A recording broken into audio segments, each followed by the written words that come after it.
Hello student, welcome to my channel.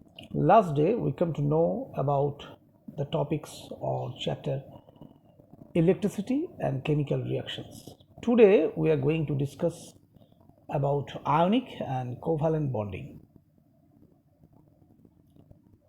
So at first in this chapter we discuss about the chemical bond, cause of chemical bond and some theories related to this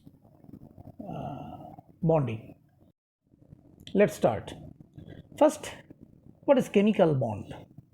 The force of attraction which holds two or more constituents, that is atom, ions or molecules, in different chemical species is known as chemical bond. Chemical bond is formed either by losing or gaining electrons or by sharing pairs of electrons. Now, what are the cause of chemical bonding? The first concept of lowering of energy of combining atom. The formation of chemical bond leads to the decrease of energy of the combination of atoms. Number two, octet rules and doublet rules. After the discovery of the noble gases by Rayleigh and Ramsay, the outermost shell configuration of this atom is a stable configuration of 8 electrons, that is octet. So the electron in their outermost orbits are arranged in such a manner that they achieve an octet of electrons. This is known as octet rule. Helium has only 2 electrons in its outermost shell, so the achievement of 2 electrons in their outermost shell is called doublet rule. Now we discuss about the Coastal and Lewis theory for chemical bonding. The postulate of these theories are as follows. The first postulate is elements that have less than 8 electrons in their valence shell are not stable. They are reactive. Number two, atoms try to get inert gas configuration in the valency shell by combining with other atoms. Number three, when atoms combine chemically, transfer or sharing of electrons takes place such that after the transfer or sharing, both the participating atoms get stable inert gas configuration. This theory is based on valence electron and Bohr atomic model.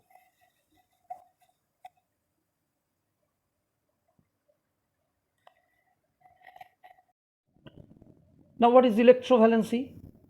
To achieve stable electronic configuration of the nearest noble gas, some atoms completely give up one or more electrons from their outermost shell to form stable cations, while some other atoms gain these electrons to form stable anions.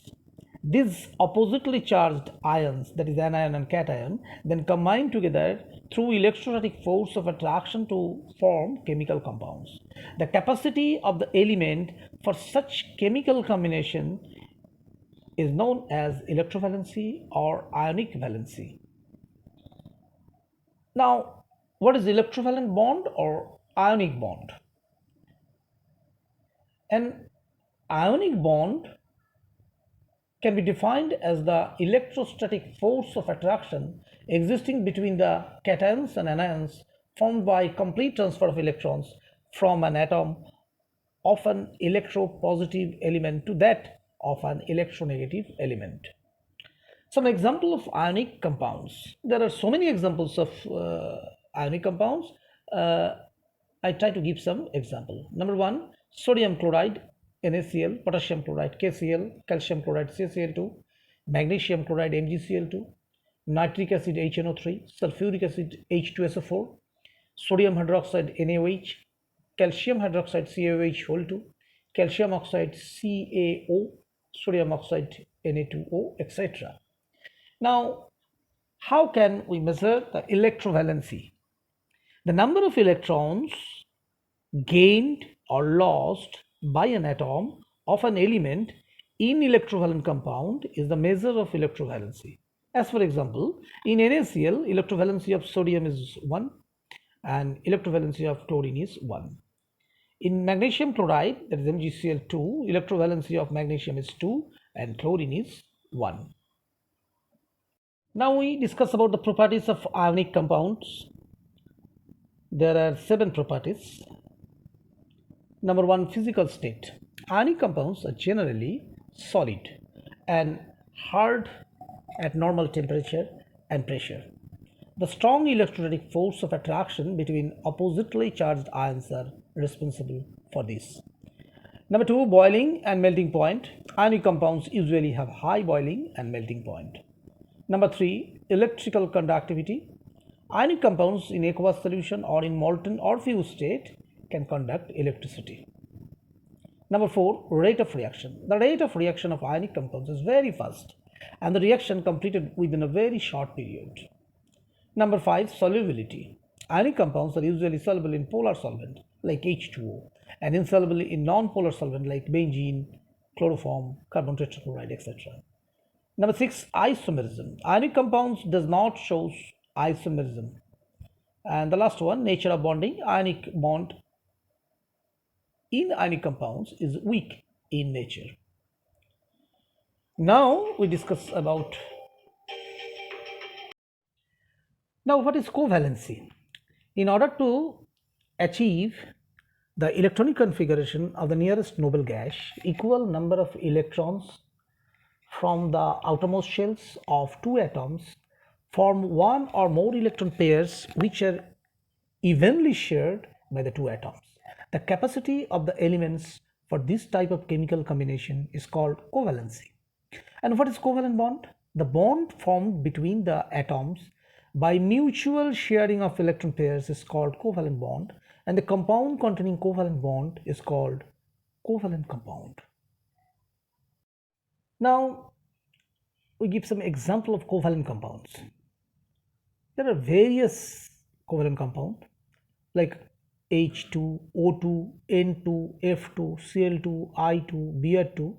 These are elements, example of covalent element, and HCl, HF, H2O, H2S, NH3, PH3, SO2, SO3, CO2, NO2, CH4, C2H4, C2H2, C6H6, CCl4, CHCl3 are the example of covalent compound. Now, how can we measure the covalency? Covalency is measured by the number of electron pairs mutually sharing in the formation of covalent bond.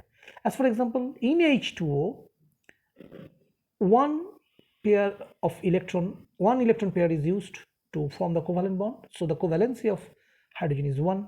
In case of oxygen, there are 2 electron pair are used to form 2 single bond. Therefore, oxygen has covalency 2. In similar way, the nitrogen has the covalency 3. Now, there are 2 types of covalent molecules. One is homonuclear covalent molecules and the other is heteronuclear covalent molecules. Homonuclear covalent molecules are hydrogen, oxygen, nitrogen, fluorine, chlorine, iodine, bromine, etc. And heteronuclear covalent molecules are ammonia, that is NH3, hydrogen chloride, HCl, methane, CH4, water, H2O, etc. Now, what are the properties of covalent compound? Now we discuss the properties of covalent compound. The first one is physical state. Covalent compounds are generally liquid or gaseous at normal temperature and pressure. Number 2, boiling and melting point. Covalent compounds usually have low boiling and melting point. Electrical conductivity. Covalent compounds cannot conduct electricity when in solution. And rate of reaction of covalent compounds are very slow.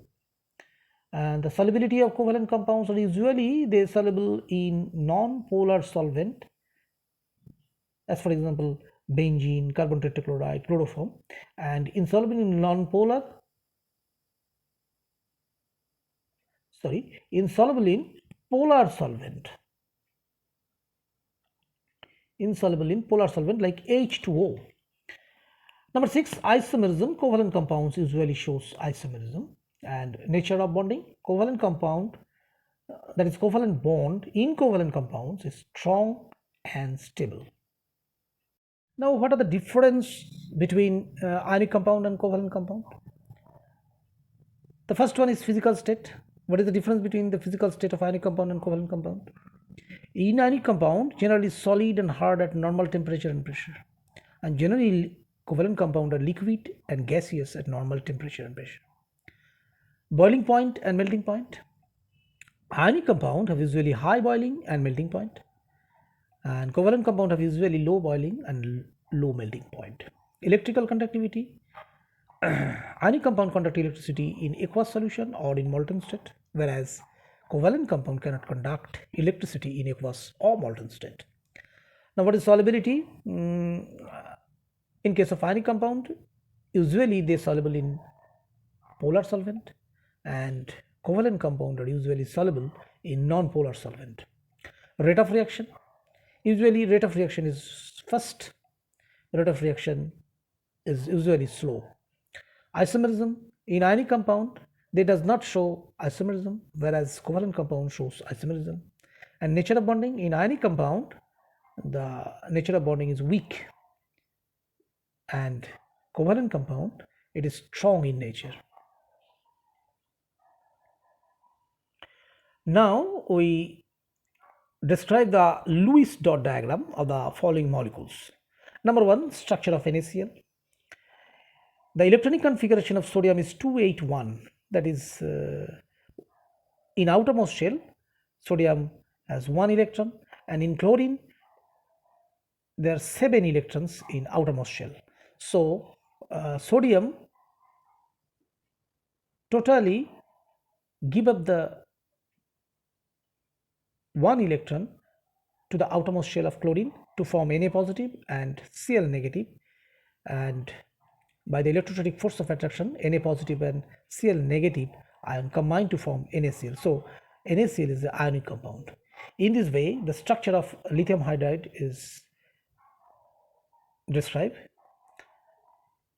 In the outermost shell of lithium, 1 electron, having 1 electron, this electron is totally give up to hydrogen.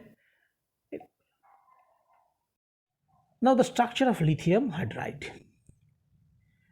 In lithium, the electronic configuration is 2 1, and in hydrogen it is 1. So in lithium, 1 electron from outermost shell of lithium is totally give up to hydrogen. In this way, lithium become positive, Li positive, and hydrogen become negative, that is, it is hydride. And this Li positive and H negative combine to form lithium hydride. This is ionic in nature. Next, the structure of calcium oxide. The outermost shell